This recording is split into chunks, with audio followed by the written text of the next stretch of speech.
morning to beloved the correspondent and principal madam and beloved respected teachers and my dear students. Wish you happy Republic Day. See my dear children, this is the day very important for every India wherever he is. ప్రపంచంలో ఎక్కడ భారతీయుడున్నా ప్రతి భారతీయుడికి ఇదొక పెద్ద పండగ. ఈ పండగని జరుపుకోనటువంటి Indian అనేవాడు ఉండడు.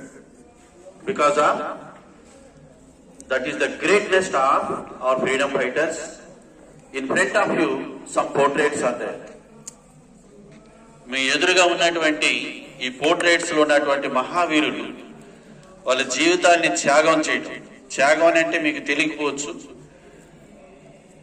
తిండి లేకుండా వేసుకోవటానికి గుడ్డలు కూడా లేనటువంటి పరిస్థితుల్లో అతి పేదరికాన్ని అనుభవిస్తూ జైల్లో మగ్గిపోయారనమాట.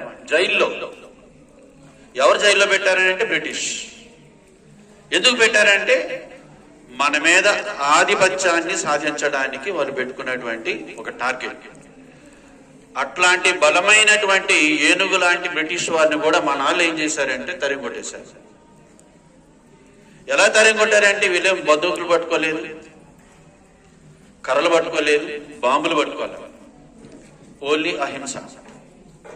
హింస అనేది వద్దు. అహింస అంటే సామరస్యంగా మాటలతోనే సాధిద్దాం. మాటలకి ఎంత పవర్ ఉందనేది ఈ లీడర్స్ మనకు తెలుస్తుంది అనమాట.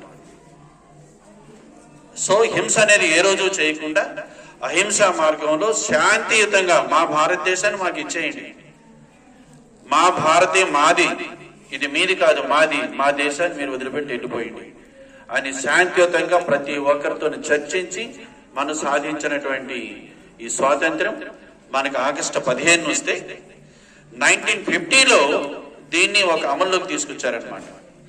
ఆ అమల్లో తేటానికి ప్రధాన కర్త అయినటువంటి డాక్టర్ బిఆర్ అంబేద్కర్. అంబేద్కర్ అయిన వారు ఏం చేశారు?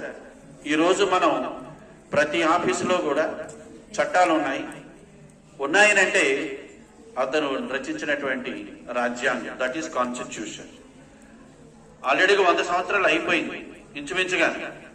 మరొక 100 సంవత్సరాలైనా జరగనటువంటి notes in our democratic entire the world.